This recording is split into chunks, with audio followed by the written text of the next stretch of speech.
Programación visual para sistemas multiproyectos. Teoría. Esta presentación la vamos a dedicar al análisis teórico precisamente del paradigma de la programación para sistemas multiproyectos como base del desarrollo ya de un sistema multiproyectos. Comencemos. Programación visual para sistemas multiproyectos. Teoría. Introducción a lo que son los componentes.NET. El grupo de clase que estamos típicamente bajo un namespace común. Los grupos de clases van a estar siempre bajo un espacio de nombres. Las clases que sean públicas se expondrán hacia afuera de del componente. Todos los elementos public de cada clase se ve fuera de ella y puede ser utilizado por varias áreas de trabajo del sistema. No se registra el componente en ningún lado, o sea, está dentro del esquema. Vamos entonces a entender de qué estamos hablando con esto. Los tipos de proyecto de Visual C# para escritorio de Windows, ¿sí? Los podemos encontrar en esta lista. Aquí, por ejemplo, vamos a encontrar el principal que vamos a estar trabajando, que es este de aquí. Aplicación de Windows Form.NET Framework. En lenguaje C# para Windows en escritorio. Muy bien. La recomendación para la creación de proyectos, podemos utilizar tres opciones básicas para la creación de proyectos. La primera, que decíamos que permite crear un proyecto framework fijo 472, no permite la selección en la creación, la selección del framework. Y entonces eso nos limita y nos provoca problemas incluso para poder cambiar de capacidad del sistema. Si quisiéramos crear un proyecto de este tipo, pues entonces tendríamos que acoplarnos a este framework obligatoriamente. Esa es una de las funciones que tiene el framework y por la cual tenemos que cuidar mucho ese framework. Ahora, si nosotros utilizamos el .NET Framework, podemos cambiar entre todas estas versiones de framework que nos ofrece el sistema. Estas versiones de framework nos permiten acoplarnos a sistemas que están más limitados o irnos a sistemas que tienen menos limitación en cuanto a recursos. Eso ayuda para que sea compatible casi con cualquier sistema de cómputo, cualquier computadora que tengamos. Los componentes de .NET son la jerarquía de herencia, la definición del namespace, la implementación física, la implementación de interfaces. Estas son los principales componentes que tenemos. Los que más vamos a estar utilizando es la definición del namespace y la implementación de interfaces. Independientemente de los namespace, independientemente de la implementación física, vamos a estar trabajando también con algunas estructuras gráficas que les conocemos como interfaces o formularios. Es como podemos definir el área de trabajo. La definición del namespace, sirve para ordenar las clases, todo lo que corresponde a la estructura general del proyecto. Es una agrupación lógica el namespace.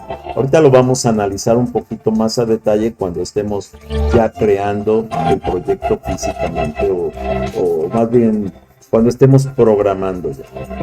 El ejemplo de definición del namespace, pues tenemos varias áreas que tenemos el MSDN LATAM, el núcleo de datos, núcleo SQL, núcleo A de datos ADO, la aplicación de interfaz, reglas, datos.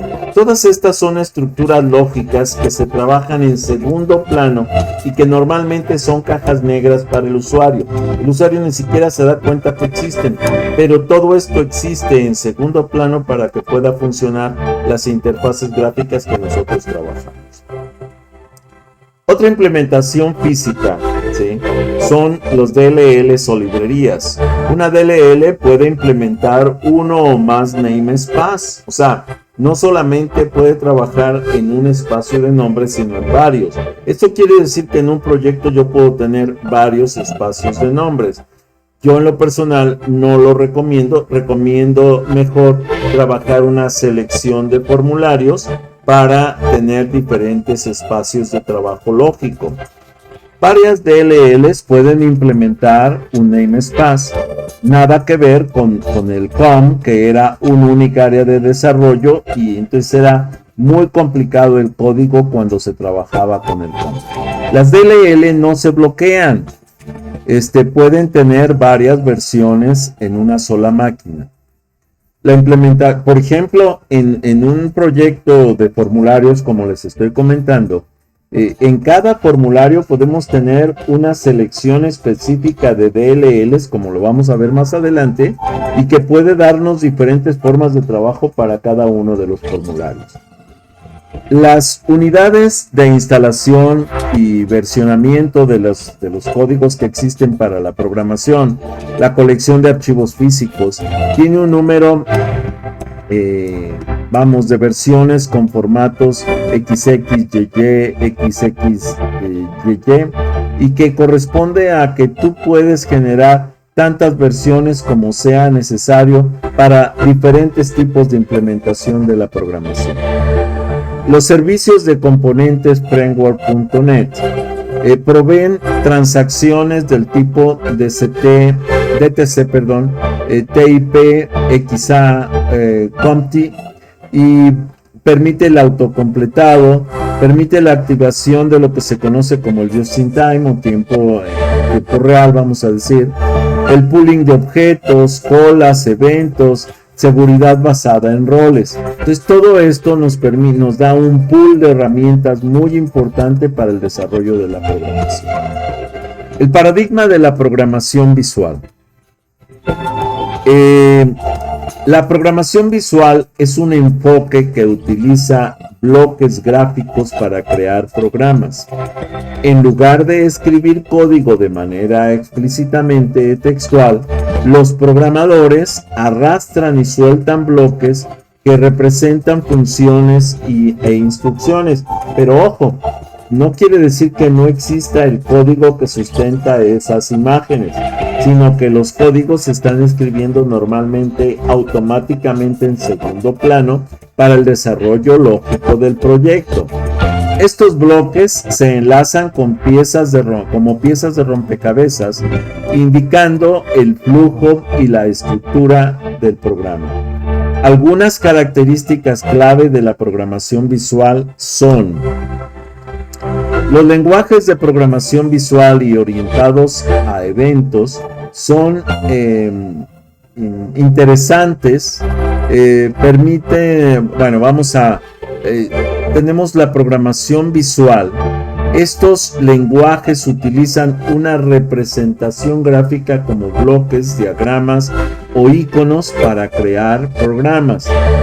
En lugar de escribir código textual, los programadores arrastran y sueltan estos elementos para construir la lógica del programa. Repito, esta lógica se construye normalmente en segundo plano. No es que no se construya, sí se escribe, pero en segundo plano a partir de los bloques de imágenes que se van incorporando al proyecto visual. Los ejemplos populares de la programación visual son, por ejemplo, los Scratch, que son de diseño para enseñar a niños y principiantes los conceptos básicos para la programación. El Blockly, utilizado en proyectos educativos y plataformas como Google Bookly. Ahora, hago la aclaración de que este Blockly se utiliza en la actualidad incluso para el desarrollo de videojuegos. El App Inventor, que se utiliza muchísimo en el área de mecatrónica para lo que es el desarrollo de simulaciones de procesos industriales, ideal para crear aplicaciones móviles, Android y visual, de manera visual. Otro es la programación orientada a eventos. En estos paradigmas, que es lo que vamos a utilizar mucho, la programación orientada a eventos, porque no solo vamos a estar utilizando un evento específico como es el clic, el doble clic, no, vamos a utilizar otros como el mouse mode, el mouse lead, etc. En estos paradigmas, la estructura y ejecución de los programas depende de los eventos que ocurren en el sistema.